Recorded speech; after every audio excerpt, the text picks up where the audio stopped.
What's happening with y'all? It's been a long time, but hey man, that boy Vergil Ortiz, he showed out last night against a real live dog in Erickson the Hammer Lubin. And he sure didn't look like no hammer last night. But that's what we here to talk about. We here to talk about Vergil Ortiz and yeah, of course, Jaron Boots Ennis. Cause they look like they ducking him. They look like they ducking that boy, just like I said they was gonna do. But before we get in it, make sure you hit the like button, subscribe to the channel, and let's cook. Say, man, first thing I want to do is I want to give props to Vergil Ortiz. Now, before I get into this video, I'm gonna let y'all know I'm a Vergil Ortiz fan. Always been a fan of Vergil Ortiz, and I think that Vergil Ortiz is one of the fighters that's been shown that he ain't gonna duck no smoke. You know what I'm talking about? But after he demolished the Erickson Hammer Lubin, and Lubin, I don't know what was going on with Lubin. First thing I want to say about Lubin, because I don't want to take no credit away from Vergil Ortiz, because I had picked Vergil to win, but not in that fashion, not that early. You know what I'm talking about? If you say that you picked Vergil Ortiz to get Lubin out of there in 2 rounds, you a damn lie. You know what I'm saying? You're lying. But you know, Lubin looked scared. Lubin looked like he felt that power early on, and him having 3 different trainers in 3 different, this was his 3rd different trainer in his last 3 fights. He just looked like he was scared and he was confused. That boy ain't know if he didn't know if he wanted to box, bang, be Shakur Stevenson and play defense. I don't know what. He just didn't know what he wanted to do. You know, he was confused, and that's what happens when you continue to switch trainers, and all of these trainers got different training styles. But it ain't no excuse, because Vergil Ortiz still went out there and put that boy in the casket in 2 rounds. You know what I'm talking about? So we got to give all the credit to Vergil Ortiz, and Vergil been getting everybody he been in the ring with up out of there, except for Boacek. But that's a different story, you know. But salute, man. Vergil's a hell of a fighter, always been a hell of a fighter, and I always been a fan of Vergil Ortiz. But we seen Boots jump in that ring, right? We seen Boots want to smoke. We seen Boots after his last fight. First thing he did is jump on the mic and call out Vergil Ortiz. You know what I'm saying? Every time you see Boots in an interview, he talking about he want Vergil Ortiz. He want all the smoke, but he want Vergil, right? That's the fight he want. And now that the fight is here, Vergil and his team, right? I don't really want to say Vergil, but Vergil kind of backtracking a little bit too. Y'all see that. But his team is doing exactly what I said they was going to do. You know what I'm talking about? Yeah, I ain't been doing videos like that and live streams and all that, but I've been talking behind the scenes, and behind the scenes, I've been seeing it, right? I first seen that they was going to duck Boots when I was watching the Ring Magazine show, right?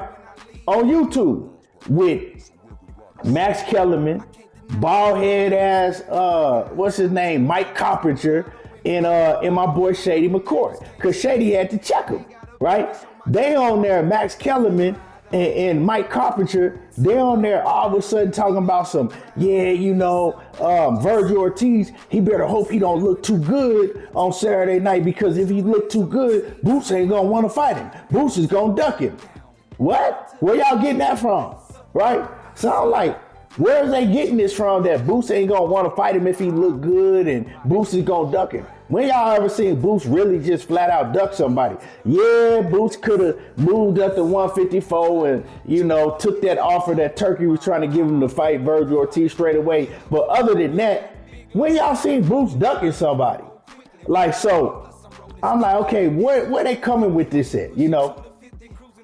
And then I hear Oscar De La Hoya say the same exact shit. Oh, you know, if Vergil looks too good, Boots is not going to want to fight him.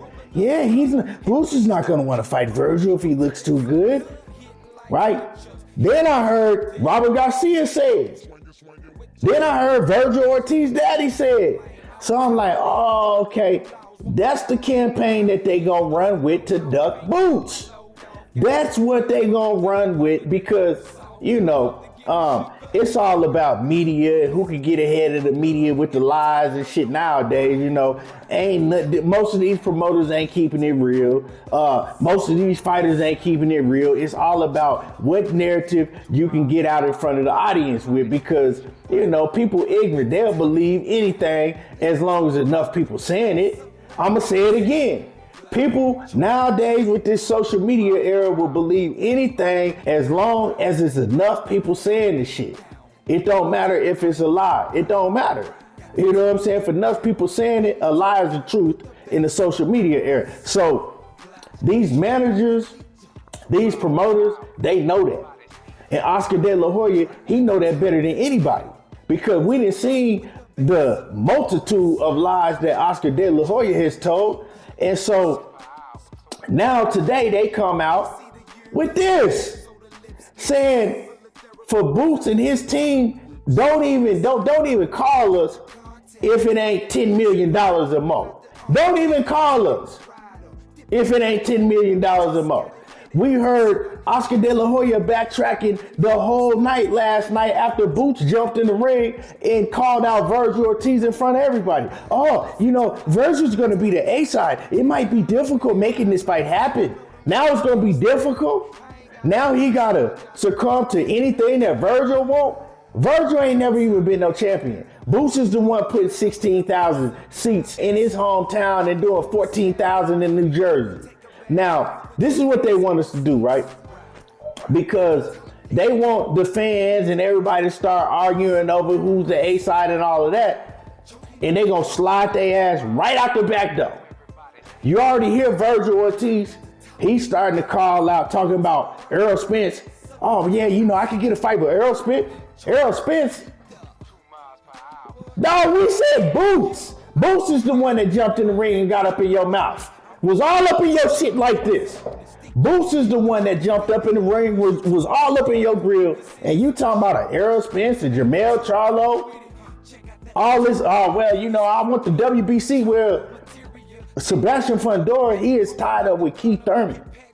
You know what I'm saying? So you, and then we know Sebastian Fundora over there with PBC. Y'all talking about it's gonna be difficult to make the fight happen with Boots when y'all both on the zone. But you talking about Sebastian Fundora? Y'all know how difficult that fight is gonna be to make. Come on, man. Like it's BS. If y'all don't see the BS playing out, y'all must be blind. Y'all must be blind and deaf.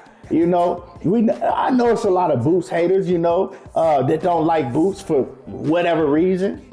And they know that too, so they running with that. They running with that narrative. And I'm telling y'all, man, this fight ain't happening no time soon. Fight ain't happening. I think that Vergil himself is willing to fight Boots or anybody, but they talking in his ear, right? They trying to talk him down from it. We heard his daddy. His daddy don't want no smoke with Boots. You know what I'm saying? Oscar De La Hoya don't want him to get in the ring with Boots. His manager don't want him to get in the ring with Boots. They all basically saying it. So this shit is just, it's boxing again, you know? Back to the old shit. And let's Turkey get involved again and say, look, man, I'm going to go ahead and pay everybody this the fight that the fans want to see. And I'm going to go ahead and take this shit over. Unless Turkey get involved, we not going to get this fight. Vergil Ortiz's team don't want no parts of Jaron Boots Ennis because, for one, they know that it's a huge possibility that Boots destroys Vergil. They know it's a huge possibility, you know, and Vergil has never become a champion before. So they don't want Vergil to get knocked off his pivot way before he even become a champion. They don't want him to get knocked off his pivot before he get a chance to become a champion. And that's just what it is. Boots has been a champion already, unified. And the thing with Boots is he at this new division, and it's going to be hard for him to get these big name fighters to fight him. We seeing it play out. Man. This fight ain't going to happen. The fans want this fight. The fight is at an all-time high right now. Anybody that know anything about boxing want this fight, but they don't want the fight. Now, if they come to Vergil Ortiz and say, look, let's make the Boots fight happen, Vergil going to be down. For sure.